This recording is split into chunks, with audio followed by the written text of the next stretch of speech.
Serial Experiments Lain is a multimedia franchise created by producer Yasuyuki Ueda, which debuted in 1998. Ueda wanted to create a story that was at once a simple drama about a young girl, but also something with a deeper psychological message that wouldn't be like just every other series on TV. What resulted was the cult classic 13-episode anime series Serial Experiments Lain, as well as the eponymous PlayStation 1 game which time has largely forgotten about. Both works were put together by the same creative team, but the game was marred by bad loading times, overly confusing writing, and a complete absence of music. The game was never released in the US, and the only fan translation project that I've been able to find was still in progress up until 2012, but hasn't been updated since. Copies of the Japanese game sell on eBay for upwards of $150, and emulators are readily findable, but other than that, not much information about the game is available online, so I won't be going into it in this video. The TV series, conversely, has an amazing amount of info on the internet. Being a strange, interesting show that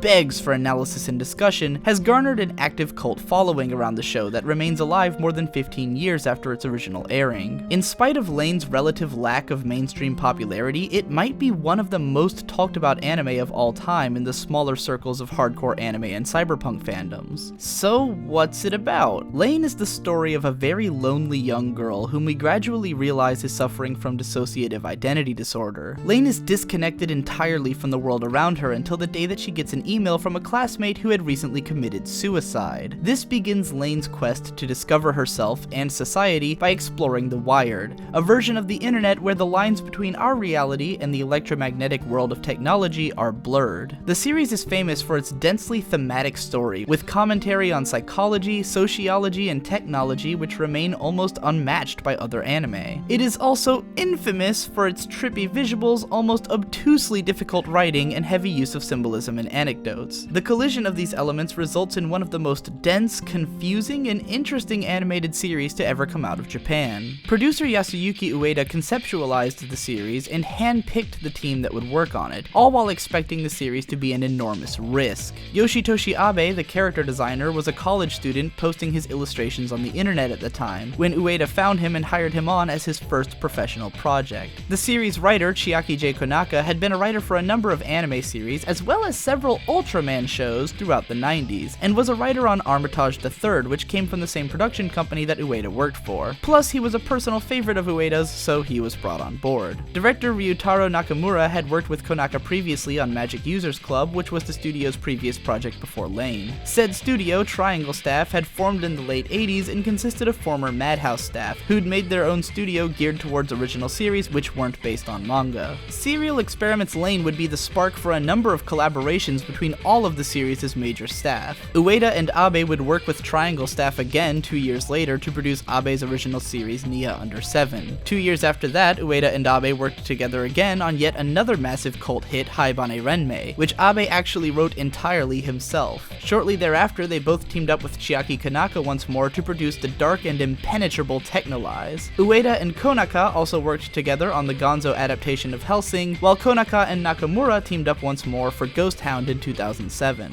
Nakamura, Konaka, and Abe teamed up again in 2009 for a planned series called Despera, which many were heralding as Lain's second coming. However, the production was put on indefinite hold in 2011 when Nakamura fell ill. Ryutaro Nakamura died of pancreatic cancer in June of 2013. True to the spirit of the animated series, which revels in the concept of information ubiquity and saturation, the internet contains a lot of information about Lain. There are some really helpful transcripts of interviews and convention panels with Yasuyuki Ueda, in which he answers questions both about the production background and about the series itself. Ueda reveals how Chiaki Konaka unsurprisingly brought a lot of the scientific and symbolic elements to the text, while Nakamura brought out a lot of the series' aesthetic in his direction. Ueda stated early into the show's expansion to the West that he expected the American and Japanese fans of the show to have vastly different interpretations of it, and that this would foster a higher level of discussion and communication between the two cultures. However, he was disappointed to find that the American and Japanese fans largely interpreted the series the same way. Ueda has also said that while there were clear intentions behind all of the symbols and elements put into the series, he encourages individual interpretations of the events and doesn't think that anyone's interpretation is wrong. And oh my god, are there ever a lot of interpretations of Lain available on the internet. Thought Experiments Lain is a fan site which miraculously remains standing after 10 years of inactivity, and links to countless fan communities, discussions, and posts about the series, as well as containing an incredible number of links to where you can read up on the scientific ideas and studies that make up the series' backdrop. If you feel like spending a day or two really deep diving this series,